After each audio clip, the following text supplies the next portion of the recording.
Okay, so I accidentally turned the camera off instead of turning the camera around in the last video. So you have to watch a couple of videos now. Okay, so I'm going to go back to when just before my dad was born. Okay? So my dad was born in 1944.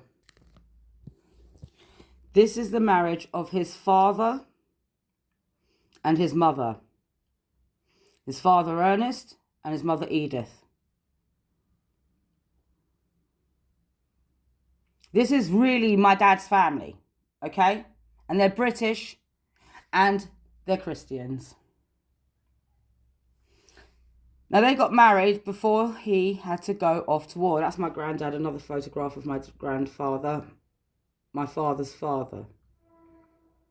And if you look properly, if you really look properly, you'll see some similarities straight away in the faces. And if you really look properly, you'll notice the similarities of his mother as well in his face. Okay, this is my dad's family. That's my dad's grandfather, my dad's father, my dad's uncles, there's a couple of them there, and their wives. He was a railway clerk. And they all come from Yorkshire.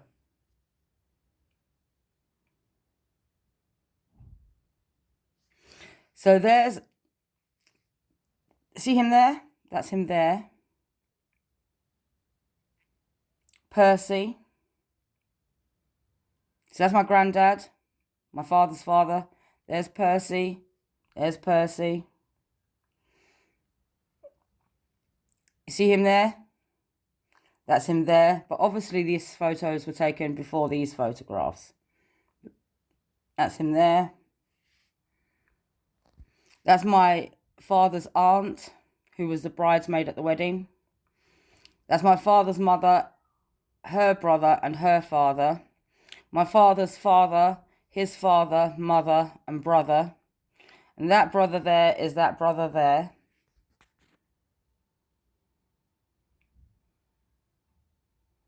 Okay. So my grandfather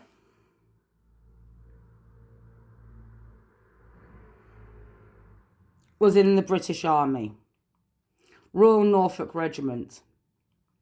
This is my dad's birth certificate.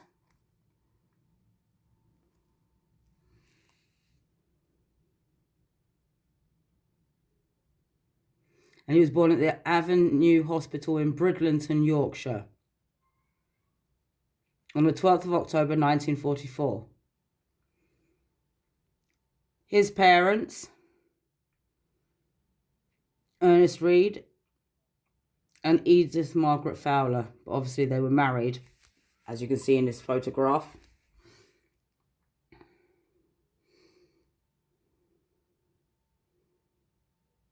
Occupation of father. Private 5784119, Royal Norfolk Regiment. He was also a bricklayer. And that's their address in Bridlington. But it says he's deceased because what happened was he died before my father was born. Because he was in the British Army, he died just a month after the D-Day landings. That's his grave in Normandy. Private 5784119, Ernest Reed. Ernest Reed. Private 5784119.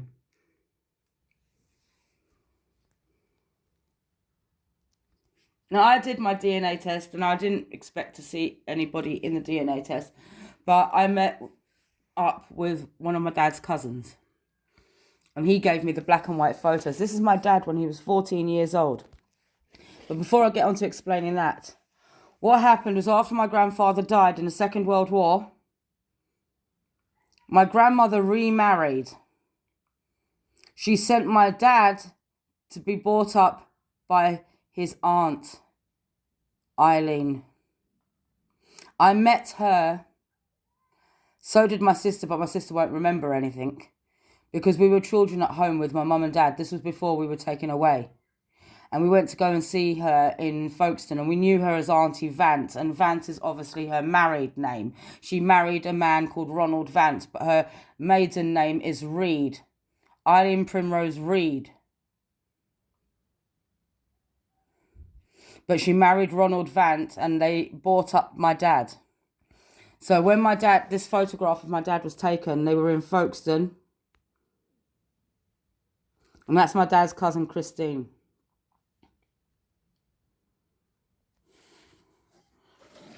People say that they don't believe that's my dad.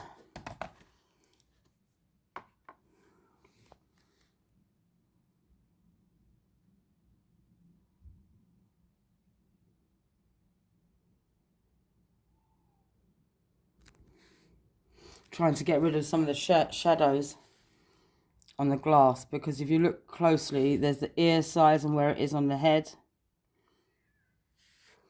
My dad was in the British military as well, and some of the photographs of when my dad was in the military were also destroyed when my mum and dad were evicted after me and my sister were taken away from them. Photos of him training. He was in the Royal Kent Regiment, also known as the Queen's Own Buffs, and he was with them in the 1960s. He actually got medals, but he had to sell them so that we had money for food.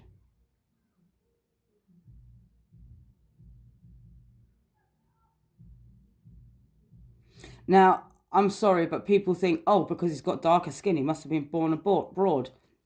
Look at his family. It's all white British people, but this is how diverse white British people can be in skin colour.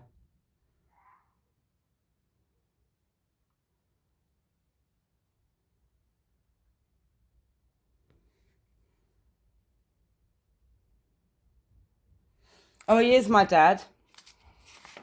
Bear with me because I'm just covering my mum's signature up because my mum is obviously still alive and I don't want fraud.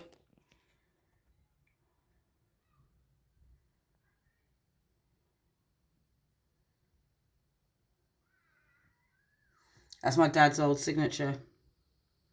My dad's signature.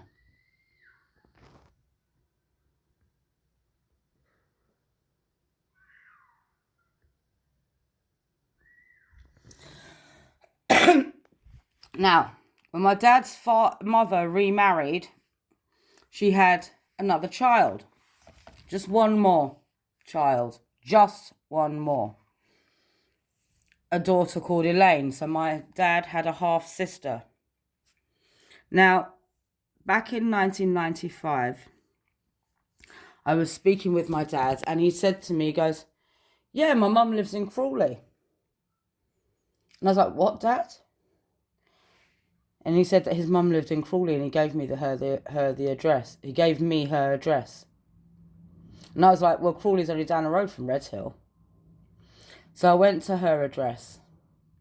Unfortunately, there was no answer. And I felt very disheartened. But her neighbours opened the door. And the neighbours happened to be an elderly couple who all knew her. I sat with them and I had a cup of tea and we chatted for a while. And I didn't think anything else of it. One day, at a private therapeutic children's home, I was well known for running away to go to raves. I'd run away to go to a rave. Got a coach to go to Milton Keynes to one of the Helter Skelter raves. And coming back into Redhill, I saw all these yellow posters all over the place. And I was like, saying to the people on the coach, and I was like, oh my gosh, that's my dad's name on those posters. So when I got off the coach, I went straight over to the poster and I'm looking at it and I'm like, that's my dad. My dad has always been talking about a half-sister Elaine. And it said, Ian Reed. Do you know Ian Reed? His half-sister Elaine is desperately trying to contact him. So I took one of the posters down and took it back with me to the private therapeutic children's home. Why she'd put those posters up? because I had gone to my grandmother's neighbour. I'd spoken with my grandmother's neighbour. Grandmother's neighbour saw my grandmother in the post office and passed the message on. My dad's half-sister was told. She put posters up all around Redhill. I phoned the number and someone answered the phone and asked me a couple of questions like, date of birth and things like that. And when I gave my dad's date of birth, he's like, "Hi, I'm Robin, I'm your cousin." That's who I spoke to.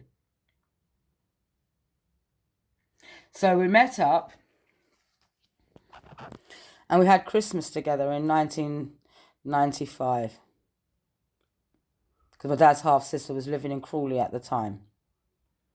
You can see they get their looks from the mother.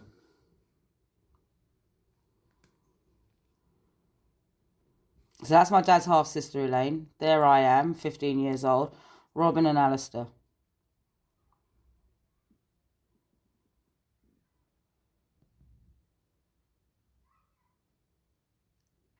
And we met up and we had communication together. And then I told Robin I'd like to go raving. And one day he said to me, "I want to come raving with you." So there he is.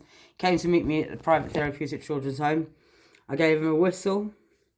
And there I am, 15 years old, when I'd cut my hair, pointing out what rave we were going to go to. And we went out to a rave together. Although I didn't get in, Robin got in. There were staff at the private therapeutic children's home who met my dad's sister.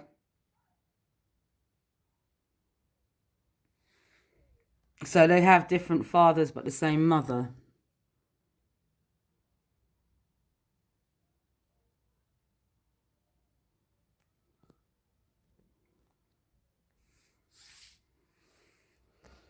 This is actually my dad's father's family.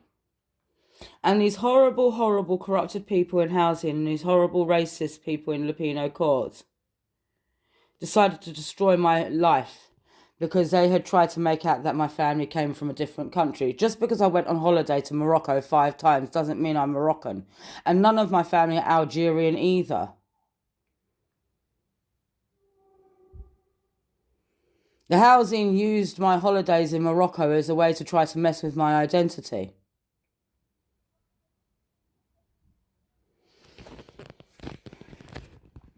So that really is my granddad, my father's father. That really is their wedding.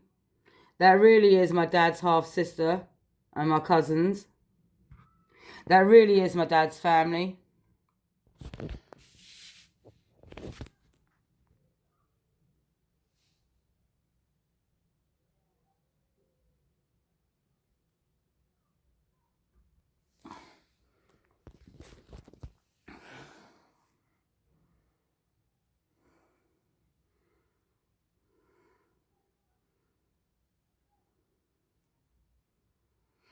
And that's who brought up my dad. Because after his father passed away in World War II,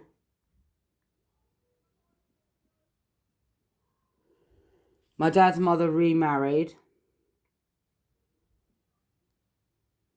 My dad's half-sister's father. So she's the younger sister. And my dad was brought up by his auntie, Eileen Primrose Reed. But she became Eileen Vant after she got married. So me and my sister know her as Auntie Vant, because that's basically what my dad used to call her, because obviously she was already married by the time that she was looking after my dad. And me and my sister went to Folkestone with my mum and dad back in the 80s to go to visit her house. And I remember her house. I remember her. Obviously, she was a lot older then, and her husband had passed away. My dad died in 1996 in Clapham, London.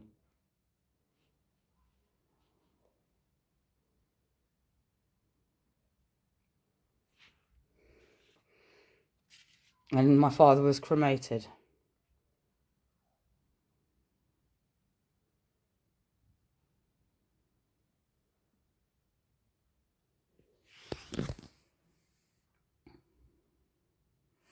So you're going to let these housing people that mostly couldn't care less about the lives of human beings destroy my family because of their racism, because of their narrow-mindedness.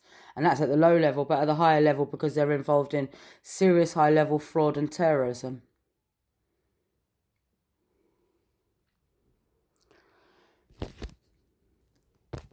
And because of the racist women in Lupino court and the dirty-minded housing people, getting in contact with my dad's family was ruined straight away.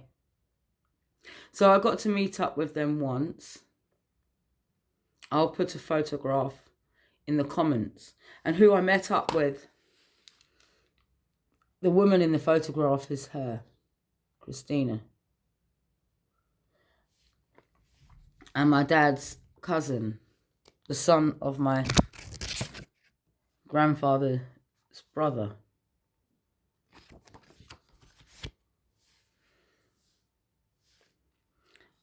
And somewhere in England is my dad's sister and my two cousins. They've moved from Crawley now.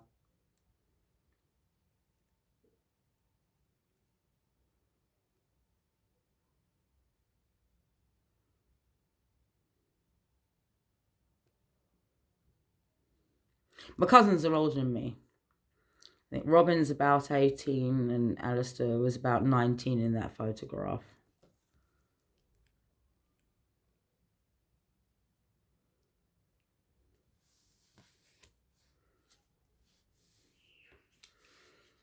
And if people were to look properly at that photograph and look properly at this photograph, they'll know it's my dad. And the worst thing about these things is that I'm known in my country, my family's known in my country, yet these people in housing and these racists are able to do this to my family that easily. And then, I'm sorry, but Keir Starmer needs to be put in prison. And it's really obvious as well that the Natural family were more than willing to help do this to me for money. Or whatever other reasons there may be, I don't know. But what I do know is that they've destroyed an innocent family. And the Nigerians in Lambeth Council that are connected to Freemasonry and the abuse of me when I was 13 years old, the gang raping of me when I was 13 years old, are able to destroy my life and use the rape as torture. I've been held prisoner in Lupino court, all my rights ripped away from me by racist people that don't give a crap about anybody's life in this country, while they destroy every memory of my father and destroy my mother's records and my records and everything like that. But the fact that King Charles III's godson is involved, a schizophrenic drug addict who's been in and out of mental institutes and rehabs, makes me feel sick.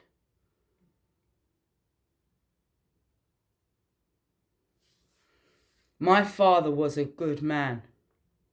He was in the military, he did building, and he did charity work as well as writing, and had some of his writing published in the 70s. He was a wonderful dad. But he had to look after my mum as well. You have no idea these horrible people in Brixton that were targeting my family from when I was a child, because my mum and dad were different. They were alternative. No, my mum and dad weren't council estate people. They didn't grow up on council estates. Eileen had a big house in Folkestone. One of those like Victorian terrace houses. My dad was brought up in a house. You know, my dad's half-sister was brought up in a house. My mother was brought up in a house, and because her mother and father were in the military, they were relocated to many places, but every single place they were in, they owned their houses. They're not council estate people. My mum and dad fell on hard times and hardships because basically the moment they came into Lambeth.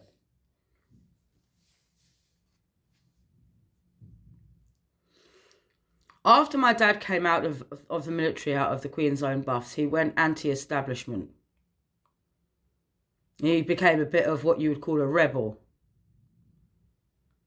like fight against the system sort of character.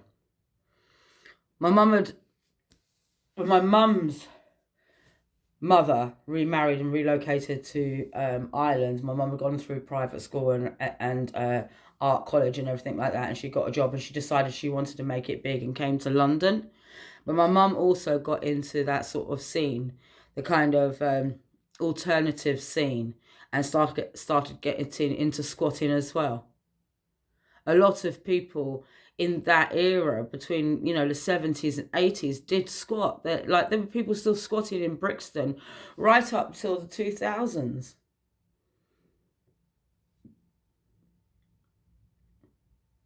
Squatting is not gypsy stuff. It doesn't mean, squatters don't mean that my mum and dad are pikeys. It's they chose to be anti-establishment and put a middle finger up to the normal. Doesn't mean that they were bad people. My dad did charity work as well. He helped set up charities. He would administrate things. I mean, he helped set up what was called the Brixton Frontline Theatre back in the 1980s, which was a place where people could showcase plays and poetry and music and stuff like that. And my dad would do the administration for it as well. And he would also try to run meetings because he was trying to get them as registered as charity status as well, so that they could do fundraising and things for the community. My dad was also actively involved in helping to set up the Brixton Community Arts, where he was also trying to do the same thing and trying to get charity status for it. This is back in the 80s. My mother and father hung around with artists and squatters and poets and writers and activists. That was their mentality. But we were put on a council estate. My sister was the one that was born on the council estate in Brixton. I was born in a squat off of Wandsworth Road on Milford Street. And if you look at any A to Z of London pre-1981, you will find Milford Street SW8. It's not been there since 1981 because the road was demolished. It was a whole community of squatters. And the road was demolished and they built a council estate. And another thing about the squatters activist community is they were not retarded people. They chose to not be capitalistic. They chose to do more charity things. They were very highly intellectual people that did a lot more charity and activism. There was a community there, and my mum and dad were not the only family with children. My mum and dad were not the only family with children. And there was a community there. And when that community got ripped up to build the estate, and everyone got separated and put onto council estates and that, it destroyed the community and it hurt my mum. Then you have to understand, only a few months after I was born, my mum's mother died.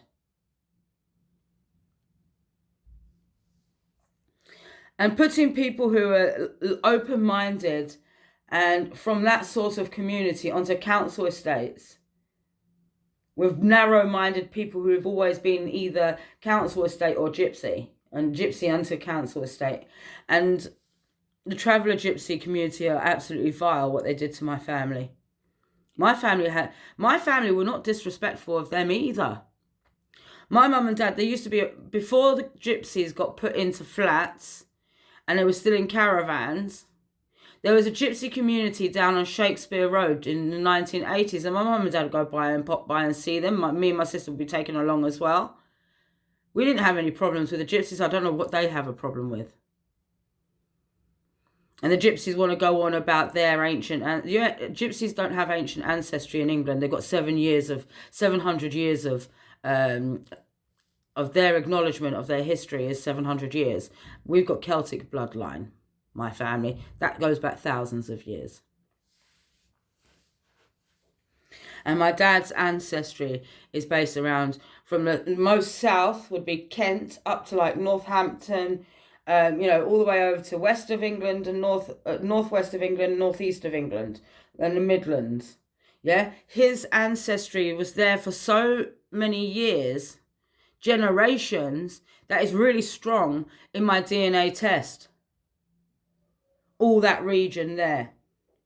So they must have been there for well over 1,000 years. I just haven't gone back I haven't gone back more than 900 years in some of his ancestry.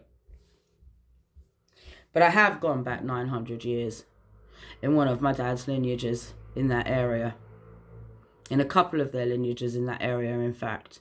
From my dad's father's side. Both my dad's parents. Because in this photograph, you have my grandfather, my grandmother, my great-grandfather, my great-grandmother, my grand-uncle, my other grand-uncle on my grandmother's side, my great-grandfather on my grandmother's side, and that's my grand-aunt on my father's side.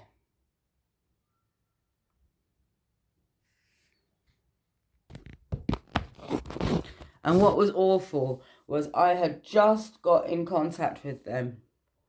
And we'd met, I'm going to put a picture, I just got in contact with the son and daughter. He's Percy Reed, he's also known as Percy Reed, but he's Percy Harry Reed. That's his daughter.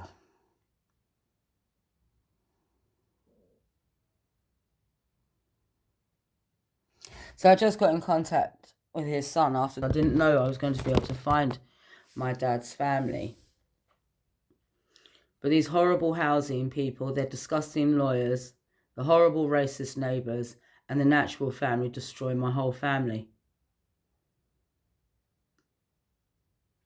My family have gone through so much pain and suffering.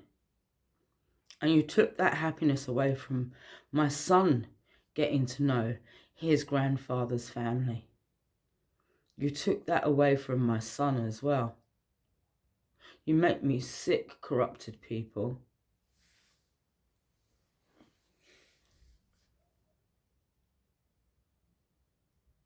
This is not West Africa. This is not Israel. This is not Saudi Arabia. And this is no gypsy camp. Okay? I have the right to expect my country to keep my records and my family's records safe, as does every single person in this country have the right to expect our records to be kept safe, that nobody can interfere and mess with them, especially not someone involved in terrorism that was born in a different country. They played race cards so they could get away with torturing me. They're holding me prisoner here against policy, law and legislation. And they're getting away with it because they played race card. I don't trust my country anymore because the corruption's that bad. Now, I've gone to the police. I've gone to MI5 about this. I even contacted the Ministry of Defence because my mother's parents, my dad and my dad's father were all British military. That's how bad it is. And these horrible Nigerians in Lambeth Council that are connected to those that raped me when I was a child can mess with my records, and then they accessed children's social services records and start switching them.